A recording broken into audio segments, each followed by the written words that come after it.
मेरा ऐसा मानना है, यही है एसेंस इनर इंजीनियरिंग का। बढ़िया है सर। तो अभी कितना टाइम आप दिन में अध्यात्म को देते हैं और कितना टाइम आप पढ़ाते हैं? और अध्यात्म का कोई फिक्स टाइम नहीं है, ठीक है। क्योंकि हमें होश में रहना होता है। जब लोग ध्यान शुरू करते हैं तो उन्हें टाइम फिक्स करना होता है।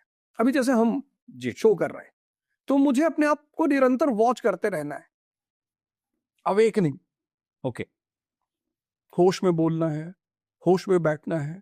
ये धीरे धीरे जो होश का विकास है, यही अध्यात्म है। बड़ी प्यारी बात छिड़ी कि हम कितना टाइम अध्यात्म को दें। हमारा मन समय के साथ सब कुछ यांत्रिक कर देता है, मैकेनिकल।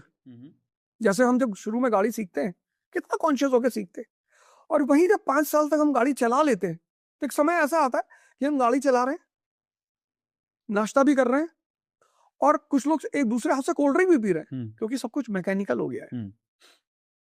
तो सिस्टम को याद हो गया है वो आपके? सिस्टम को याद हो गया, गली याद हो गई, रास्ता। मैं वाजीराम जाता था नोएडा से, एक दिन मैंने रास्ता चेंज कर दिया, आईटीओ की तरफ चला गया। उस दिन मुझे बड़ी बेचैनी हुई। तो तब मुझे एहसास हुआ कि मन कितना यांत्रिक हो गया है। तो वैसे मैं सुबह 1 घंटे ध्यान करता हूँ, और शाम को सोने से पहले आधा घंटा करता हूँ। ये तो फिक्स है, 1.5 मतलब 1.5 घंटे का ध्यान फिक्स है। ठीक है। बाकी मैं दिन भर कोशिश करता हूँ, जैसे अभी मैं बात कर रहा हूँ तो मैं होश में रहूं, मैं खाना खाऊं तो मैं होश में रहूं। और यही है अध्यात्म की यात्रा।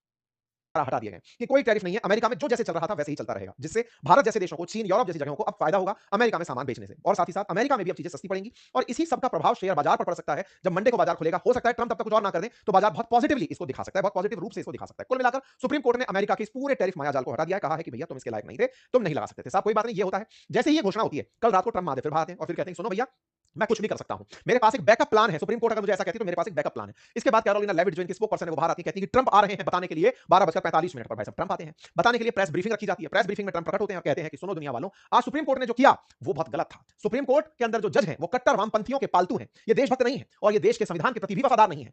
ये जज कुछ लोगों से डरते हैं, इसलिए सही फैसला लेना नहीं चाहते। ट्रंप ने कहा कि यह फैसला बहुत निराशाजनक है, मुझे अदालत के कुछ लोगों पर शर्म आती है, बिल्कुल शर्म आती है कि उन्होंने हमारे देश के लिए सही काम करने की हिम्मत नहीं दिखाई। वे हर उस चीज के खिलाफ है जो अमेरिका को मजबूत और फिर से महान बनाती हो। वे हमारे देश के लिए शर्म की बात है, वे हर बार ना कहने वाले जज हैं। शायद आप में से बहुत से लोगों ने हिटलर, मुसोलिनी जैसे बहुत से लोगों को ना देखा हो, ना सुना हो, लेकिन हो सकता है अमेरिका के अंदर बैठे ट्रंप को दुनिया एक अलग कैटेगरी में रखेगी, जिसका मतलब मुझे कई सम्मानित लोगों ने कहा है कि आप इतना ज्यादा उसकी बेइज्जती मत किया करो, क्योंकि वो बहुत किसी सम्मानित देश का राष्ट्रपति है। मैं केवल इतना बोलूंगा कि यह व्यक्ति निश्चित ही किसी बीमारी से पीड़ित चल रहा है, जिसको आत्ममुग्धता, सेल्फ एप्रिसिएशन, सेल्फ प्रेज, अहम ब्रह्मास्मि वैसी फीलिंग में है, और ये अपने आप को हर दिन अब देश से ऊपर समझने लगा। पहले दुनिया में सबसे ऊपर था, अब ये कोर्ट के जजेस से भी ऊपर चला गया, अब ये दुनिया से ऊपर एक अलग मंडल में शिफ्ट हो रहा है। भाई साहब ये बाहर आते हैं और आकर के बोलते हैं कि ये शर्मनाक घटना है, I am very much disappointed. अरे ये बात बहुत ही समझने योग्य है।